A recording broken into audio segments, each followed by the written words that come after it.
नमस्कार साथियों, उपासना यस में आप सभी का स्वागत है। आज के सेशन में हम लोग परीक्षा संबंधी जो महत्वपूर्ण समितियां यानी कमेटीज हैं उनके बारे में जानेंगे, क्योंकि आपने देखा होगा प्रीवियस ईयर के क्वेश्चन पेपर्स में इनसे लगातार सवाल पूछे जा रहे हैं, इसलिए परीक्षा के लिए काफ़ी महत्वपूर्ण है।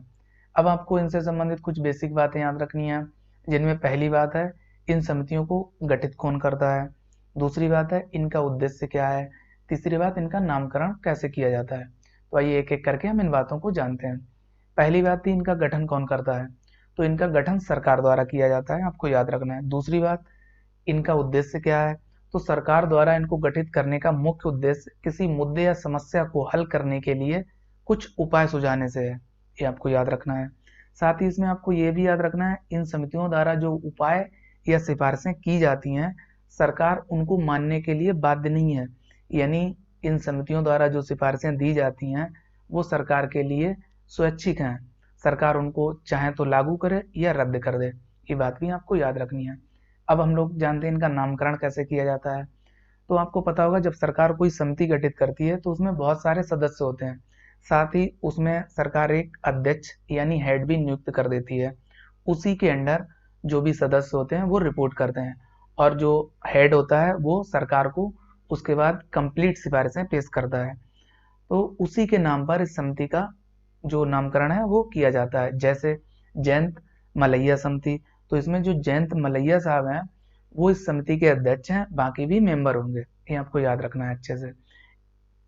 तो साथियों, यदि आप हमारे चैनल पर नए व्यूअर हैं तो सबसे पहले चैनल को सब्सक्राइब कर लीजिए, इसके साथ ही बेल आइकन को भी प्रेस कर लीजिए, जिससे आपको हमारे आने वाले सभी वीडियो की नोटिफिकेशन मिल सके। तो आइए हम लोग एक एक करके इन समितियों के बारे में अब जानते हैं।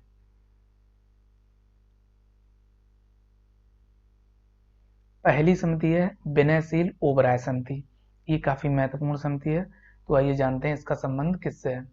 इसका संबंध सशस्त्र बलों के आधुनिकीकरण के लिए सिफारिशें देने से है, तो ये आपको याद रखना है, यानी सशस्त्र बलों के मॉडर्नाइजेशन के लिए सिफारिशें देने से। अगली नेक्स्ट है जयंत मलैया समिति, ये भी काफी महत्वपूर्ण है। तो आइए जानते हैं इसका संबंध किससे है। एमपी में एरा प्रथा की रोकथाम के लिए सिफारिशें देने से इस समिति का गठन किया गया था, ये आपको याद रखना है। अब आपको एरा प्रथा के बारे में भी याद रखना है। एरा प्रथा का संबंध बिना चरवाहे के पशुओं को चरने से छोड़ देने से है, तो ये आपको याद रखना है। मध्य प्रदेश में देखा गया था कि बड़े स्तर पर लोग क्या कर रहे थे, बिना देखभाल के अपने पशुओं को छोड़ देते थे। वो पशु क्या करते थे, किसी भी किसान के खेत में जाकर फसलों को नष्ट कर देते थे। आपको पता ही होगा जब उनकी कोई रोकथाम नहीं होगी तो वो फसल को तो नष्ट कर ही देंगे। तो इसी की रोकथाम के लिए वहाँ की सरकार ने जयंत मलैया साहब की अध्यक्षता में एक समिति का गठन किया और उससे कहा कि वो ऐसी सिफारिशें पेश करे कि इस प्रथा को रोका जा सके, तो ये आपको ध्यान रखना है। अगली नेक्स्ट है शिव नारायण ढींगरा समिति, ये भी महत्वपूर्ण है। तो आइए जानते हैं इसका संबंध किससे है। इसका संबंध 1984 के सिख विरोधी दंगों की जांच के लिए उपाय सुझाने से या सिफारिशें देने से है, आपको ध्यान रखना है। अगली अगली समिति है जॉर्ज कुरियन समिति, ये भी महत्वपूर्ण समिति है। तो आइए जानते हैं इसका संबंध किससे है। इसका संबंध 8 राज्यों में हिंदुओं को अल्पसंख्यक दर्जा देने के लिए सिफारिशें करने से है, आपको ध्यान रखना है। यानी इस समिति का गठन इसलिए किया गया था, ये समिति ये सिफारिश करे कि 8 राज्यों में हिंदुओं को अल्पसंख्यक का दर्जा दिया जाए या नहीं। अगली समिति ये भी महत्वपूर्ण समिति है ए अरु मुग्गा स्वामी समिति। तो आइए जानते हैं इसका संबंध किससे है। तमिलनाडु की मुख्यमंत्री यानी सीएम जयललिता की मौत की जांच हेतु इस समिति का गठन किया गया था, यानी इस समिति का ये पता लगाना था कि ये बताए कि जो जयललिता साहब थी उनकी मौत किन कारणों से हुई थी। अगली समिति भी महत्वपूर्ण है जी रोहिणी समिति। तो आइए जानते हैं इसका संबंध किससे है। इसका संबंध अन्य पिछड़े वर्गों के उपवर्गीकरण के लिए सिफारिशें देने से है, तो ये आपको ध्यान रखना है। अगली वेद प्रकाश मिश्रा समिति। तो आइए जानते हैं इसका संबंध किससे है। इसका संबंध बंदरगाहों अस्पतालों को अपग्रेड के सुझाव हेतु सिफारिशें देने से है, ये आपको ध्यान रखना है। अगली है शारदा प्रसाद समिति। तो आइए जानते हैं इसका संबंध किससे है। इसका संबंध कौशल विकास के लिए सुझाव देने से है, ये आपको याद रखना है। अगली है अजय शंकर समिति।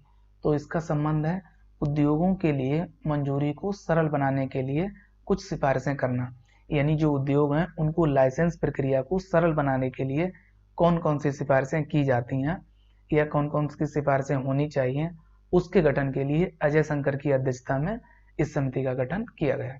अगली है मेहर शाह समिति, ये भी महत्वपूर्ण है। तो इसका संबंध जानते हैं किससे है? इसका संबंध जल संसाधनों को विकास को प्रोत्साहित करने के लिए सिफारिशें देने से है, आपको ध्यान रखना है। अगली है बीवी टंडन समिति, ये भी महत्वपूर्ण है। तो आइए जानते हैं इसका संबंध किससे है? इसका संबंध सरकारी विज्ञापन संबंधी विषय वस्तु के नियमन के लिए सिफारिशें देने से है। अगली है श्याम बेनेगल समिति, तो इसका संबंध सिनेमेटोग्राफ अधिनियम और नियमों के लिए सिफारिशें देने से है, आपको ध्यान रखना है। अगली नेक्स्ट समिति है मधुकर गुप्ता समिति, ये भी महत्वपूर्ण है। तो आइए जानते हैं इसका संबंध किससे है? इसका संबंध भारत पाकिस्तान सीमा को मजबूत बनाने तथा उसकी भेद्यता को कम करने से, यानी जो उसमें घुसपैठ होती है उसको रोकने से सिफारिशें देने से, आपको याद रखना है। अगली है DS देसी समिति, ये भी महत्वपूर्ण समिति है। तो आइए जानते हैं इसका संबंध किससे है?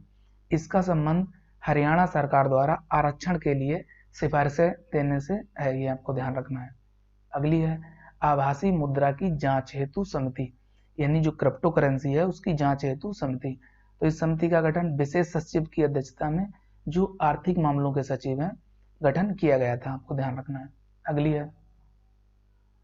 अगली समिति है BIH मालेगांव समिति, ये भी महत्वपूर्ण है। तो आइए जानते हैं इसका संबंध किससे है? तो बैंकों में खराब ऋण, धोखाधड़ियों के बढ़ते मामलों एवं ऑडिट की निगरानी हेतु सिफारिशें देने के लिए इसे RBI यानी रिजर्व बैंक ऑफ इंडिया द्वारा गठित किया गया, तो ये आपको ध्यान रखना है। अगली है राजीव कुमार समिति, ये भी महत्वपूर्ण समिति है। तो आइए जानते हैं इसका संबंध किससे है? इसका संबंध AI यानी कृत्रिम बुद्धिमत्ता तथा इसके अनुप्रयोगों पर अनुसंधान और विकास के लिए रोड मैप तैयार करने के लिए उपाय सुझाने से है, तो ये आपको ध्यान रखना है। अगली है N चंद्रशेखरन समिति, ये भी महत्वपूर्ण समिति है। तो आइए जानते हैं इसका संबंध किससे है?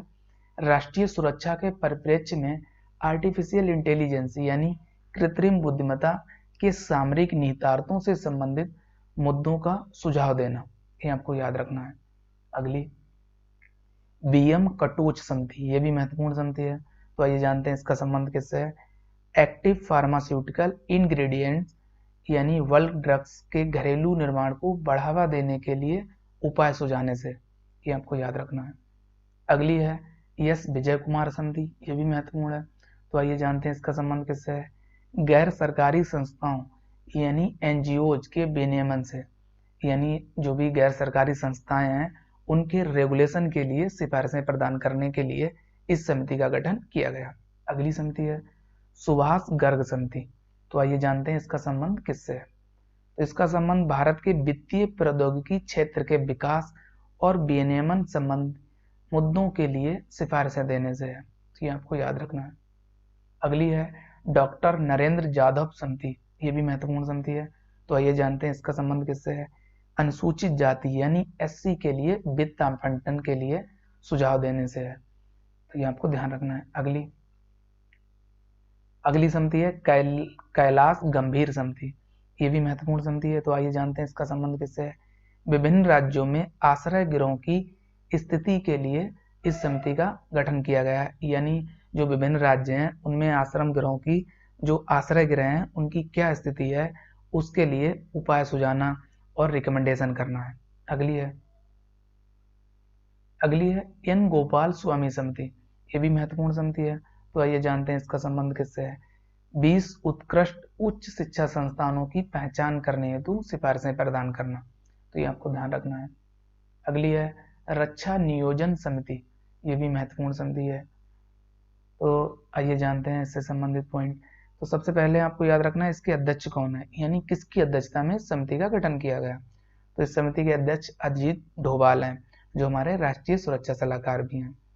अगला, इसका उद्देश्य क्या है? उभरती रक्षा चुनौतियों से निपटने के लिए सैन्य सिद्धांतों पर ध्यान देने के लिए सिफारिशें करने से, तो ये आपको ध्यान रखना है। अगली समिति है मनमोहन जुनेजा समिति, तो ये भी महत्वपूर्ण समिति है, इसके बारे में भी आपको याद रखना है। इसका संबंध कारपोरेट सामाजिक उत्तरदायित्व यानी कारपोरेट सोशल रिस्पॉन्सिबिलिटी प्रावधानों के प्रवर्तन की समीक्षा करने हेतु सिफारिशें प्रदान करने से है, तो ये आपको ध्यान रखना है। अगली है राजेश बिंदल समिति, ये भी महत्वपूर्ण समिति है। तो आइए जानते हैं इसका संबंध किससे है। इसका संबंध बच्चों के अंतर्देश निष्कासन और प्रतिधारण से संबंधित सुझाव देने से है, तो ये आपको ध्यान रखना है। अगली समिति है नेक्स्ट जेसी कालरा समिति। तो आइए जानते हैं इसका संबंध किससे है। इसका संबंध राष्ट्रीय वन्यजीव कार्य योजना का प्रारूप तैयार करने के लिए सुझाव देने से है, ये आपको याद रखना है। अगली है उमेश सिन्हा समिति, ये काफी महत्वपूर्ण समिति है, आपको याद रखनी है। तो आइए जानते हैं इसका संबंध किससे है। इसका संबंध जन प्रतिनिधित्व अधिनियम 1951 में परिवर्तन के लिए सुझाव देने से है, ये आपको ध्यान रखना है। अगली है नेक्स्ट मुनियप्पा समिति। तो आइए जानते हैं इसका संबंध किससे है। इसका संबंध बर्ड फ्लू जिसका वायरस का नाम है H5N8 की निगरानी हेतु सुझाव देने से, ये आपको याद रखना है।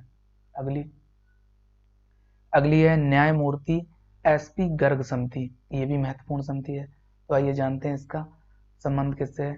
NGT यानी नेशनल ग्रीन ट्रिब्यूनल द्वारा दिल्ली में भूजल रिचार्ज पर कार्य योजना तैयार करने हेतु सुझाव देने से है, तो ये आपको ध्यान रखना है। अगली है इजेंती श्रीनिवास समिति। तो आइए जानते हैं इसका संबंध किससे है। इसका संबंध कंपनी अधिनियम 2013 के दंड प्रावधानों की समीक्षा करने हेतु सुझाव देने से है, तो ये आपको ध्यान रखना है। अगली समिति ये भी काफी महत्वपूर्ण समिति है, न्यायमूर्ति SJ वाजिबदार समिति, ये महत्वपूर्ण समिति है, आपको अच्छे से याद रखनी है। तो आइए जानते हैं इसका संबंध किससे है। तूतीकोरिन स्थित स्टारलाइट कॉपर प्लांट को बंद करने के लिए सुझाव देने से है, यानी इस समिति का इसलिए गठन किया गया जो तूतीकोरिन में स्टारलाइट कॉपर प्लांट है उसको बंद किया जाए या नहीं, ऐसी सिफारिशें करने से। अगली है शिव प्रताप शुक्ला समिति, ये भी काफी महत्वपूर्ण समिति है। तो आइए जानते हैं जो शिव प्रताप शुक्ला समिति है इसका संबंध किससे है। तो इसका संबंध MSME क्षेत्र के लिए उपाय सुझाने से है, यानी जो माइक्रो स्मॉल मीडियम एंटरप्राइजेज हैं जिन्हें आप सूक्ष्म लघु मध्यम उद्योग भी कहते हैं, उनको मजबूत करने के लिए कुछ उपाय सुझाने से है। अगली भी समिति महत्वपूर्ण है प्रदीप कुमार सिन्हा समिति। तो आइए जानते हैं इसका संबंध किससे है। इसका संबंध थर्मल पावर परियोजनाओं के मुद्दों के समाधान के लिए उपाय सुझाने से है, तो ये आपको याद रखनी है। अगली है राजीव गौबा समिति। तो आइए जानते हैं इसका संबंध किससे है। इसका संबंध मॉब लिंचिंग को नियंत्रित करने के लिए उपाय सुझाने से है, यानी जो मॉब लिंचिंग हो रही है देश में उसको कैसे नियंत्रित किया जाए या कैसे रोका जाए, तो उसके लिए उपाय सुझाने से इस समिति का गठन किया गया। अगली समिति है अनिल स्वरूप समिति, तो ये भी महत्वपूर्ण समिति है। तो आइए जानते हैं इसका संबंध किससे है। NCC यानी national cadet corps and NSS, तो ये आपको याद रखना है, नेशनल सर्विस स्कीम के बीच तालमेल कायम करने हेतु उपाय सुझाने से, यानी जो NCC है और NSS है उसके बीच कैसे तालमेल बैठाया जाए उसके लिए अनिल स्वरूप की अध्यक्षता में एक समिति का गठन किया गया। अगली समिति ये भी महत्वपूर्ण है CK मिश्रा समिति। तो आइए जानते हैं इसका संबंध किससे है। इसका संबंध ताजमहल के आसपास औद्योगिक प्रदूषण से निपटने हेतु उपाय सुझाने से, यानी जो ताजमहल है उसके पास जो औद्योगिक प्रदूषण हो रहा है उसके लिए कौन कौन से सुझाव दिए जा सकते हैं, इसलिए इस समिति का गठन किया गया। अगली है डॉक्टर E श्रीधरन समिति। तो आइए जानते हैं इसका संबंध किससे है।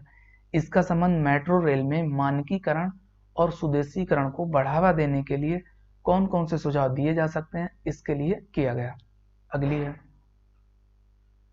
अगली समिति है बाचू समिति। तो आइए जानते हैं इसका संबंध किससे है। इसका संबंध प्रत्यक्ष कर से है, यानी जो डायरेक्ट टैक्स है उसको कैसे मजबूत बनाया जा सके उसके लिए सुझाव देना। अगली कामत समिति। तो आइए जानते हैं इसका संबंध किससे है। इसका संबंध ऋण शिक्षा योजना या शिक्षा ऋण योजना से है, ये आपको याद रखना है। अगली है राघवन समिति। तो इसका संबंध जानते हैं किससे है। इसका संबंध प्रतिस्पर्धा कानून से है, तो ये आपको याद रखना है। अगली है MN गोईपोरिया समिति। तो आइए जानते हैं इसका संबंध किससे है। ग्राहक सेवा में सुधार हेतु, यानी जो कस्टमर सर्विस है उसमें सुधार के लिए कौन कौन से उपाय सुझाए जा सकते हैं, उसके लिए समिति का गठन किया गया। अगली है ऊषा थोराट समिति। तो आइए जानते हैं इसका संबंध किससे है। इसका संबंध गैर बैंकिंग वित्तीय कंपनियों के मुद्दों में सुधार हेतु उपाय सुझाने से है। तो ये आपको याद रखना है, ऊषा थोराट समिति। अगली है, ये भी समिति काफी महत्वपूर्ण है, वीएन गोलदार समिति। तो आइए जानते हैं इसका संबंध किससे है। भारत में उत्पादक मूल्य सूचकांक यानी पीपीआई को शुरू करने के लिए कार्य पद्धति को सुझाने के लिए कौन कौन से उपाय दिए जा सकते हैं, इसके लिए इस समिति का गठन किया गया। अगली समिति है डॉक्टर के राजेश्वर राव समिति। तो ये भी महत्वपूर्ण समिति है। तो आइए जानते हैं इसका संबंध किससे है। इसका संबंध नई राष्ट्रीय खनिज नीति बनाने के लिए कौन कौन से उपाय सुझाए जा सकते हैं, उसके लिए किया गया। ये आपको याद रखना है। अब अगली समिति है नागेश सिंह समिति। तो आइए जानते हैं इसका गठन किस लिए किया गया। मनरेगा की मजदूरी निर्धारित करने के लिए इस समिति का गठन किया गया। आपको पता होगा विभिन्न राज्यों में मनरेगा के तहत अलग अलग मजदूरी दी जाती है, तो उसी के लिए इस समिति का गठन किया गया। अगली समिति है जस्टिस वर्मा समिति। तो आइए जानते हैं जो जस्टिस वर्मा समिति है इसका संबंध किससे है। तो इसका संबंध वैवाहिक बलात्कार से है, ये आपको याद रखना है। अगली समिति है पाम राजपूत समिति। तो आइए जानते हैं इसका संबंध किससे है। इसका संबंध महिलाओं की स्थिति पर रिपोर्ट देने के लिए जो उपाय सुझाए जा सकते हैं उसके लिए गठन किया गया, यानी उससे संबंध है। अगली समिति है चितले समिति। तो ये भी महत्वपूर्ण समिति है, आपको याद रखना है। इसका संबंध गंगा नदी को गाद मुक्त करने हेतु उपाय सुझाने से है। अगली समिति है इसर जज अहलूवालिया समिति। तो ये भी महत्वपूर्ण समिति है, इसर जज अहलूवालिया समिति। तो आइए जानते हैं इसका संबंध किससे है। इसका संबंध शहरी अवसंरचना को सुझाव देने के लिए है। तो ये आपको याद रखना है, यानी शहरी अवसंरचना है उसको कैसे मजबूत बनाया जा सके उसके लिए सुझाव देने से है। अगली समिति है अनुपम वर्मा समिति। तो आइए जानते हैं इसका संबंध किससे। इसका संबंध कीटनाशकों के प्रयोग से है, ये आपको याद रखना है, महत्वपूर्ण है। अगली समिति है टीके विश्वनाथ समिति। तो आइए जानते हैं इसका संबंध किससे। इसका संबंध हेट स्पीच के लिए जो मतलब नियंत्रण है उसके लिए उपाय सुझाने से है, ये आपको याद रखना है। अगली समिति है आर गांधी समिति। तो आइए जानते हैं इसका संबंध किससे, यानी किस लिए इस समिति का गठन किया गया। तो बाजार अवसंरचना संस्थानों के मानदंडों की समीक्षा के लिए इस समिति का गठन किया गया, आपको याद रखना है। अगली समिति है अरविंद मोदी समिति। तो आइए जानते हैं इसका संबंध किससे है। इसका संबंध नए प्रत्यक्ष कर कानून के मसौदे के प्रमाण से संबंधित सिफारिशें करने से है। तो ये आपको याद रखना है, यानी जो नया ड्राफ्ट है उसके निर्माण से संबंधित सिफारिशें देने से। अगली है बी मीना कुमारी समिति। तो ये भी महत्वपूर्ण समिति है। तो आइए जानते हैं इसका संबंध किससे है। इसका संबंध मत्स्य क्षेत्र के लिए उपाय सुझाने से है, यानी मत्स्य क्षेत्र को कैसे मजबूत बनाया जाए ऐसे सुझाव देने से। अगली है यूके सिन्हा समिति। ये भी महत्वपूर्ण समिति है। तो आइए जानते हैं इसका संबंध किनसे है। इसका संबंध एमएसएमईज के पुनरुद्धार हेतु उपाय सुझाने से, ये आपको याद रखना है। अगली है बिमल जालान समिति। ये भी महत्वपूर्ण समिति है। तो आइए जानते हैं इसका संबंध किससे। आरक्षित कोष के उचित आकार के बारे में सुझाव देने के लिए आरबीआई द्वारा इसका गठन किया गया, ये आपको याद रखना है। अगली समिति है जाक्सा समिति। तो ये भी महत्वपूर्ण समिति है, आपको इसके बारे में भी याद रखना है। तो इसका संबंध किससे है जानते हैं। High level committee on socio economic health and educational status of tribal communities in India, यानी जो आदिवासी लोग हैं उनके लिए जो भी शिक्षा है, स्वास्थ्य है, उसको कैसे मजबूत बनाया जाए उसके लिए जाक्सा समिति का गठन किया गया। अगली समिति है धीरेन्द्र सिंह समिति। तो इसका संबंध है सामूहिक भागीदारी मॉडल के लिए कैसे मजबूत बनाया जाए उसके लिए सुझाव देने से। अगली है अरुणा सुंदराजन समिति। तो अगली लास्ट समिति थी साथियों अरुणा सुंदराजन समिति। तो इसका संबंध है टेलीकॉम क्षेत्र को मजबूत करने के लिए सिफारिशें प्रदान करने से। तो ये आपको याद रखना है, ये लास्ट समिति है। तो साथियों आज के सेशन में इतना ही, हम लोग नेक्स्ट सेशन में मिलेंगे। तो तब तक के लिए आप सभी लोग अपना ध्यान रखिए। साथ ही उपासना इस चैनल को लाइक, शेयर और सब्सक्राइब करना ना भूलिए। Thank you, best of luck.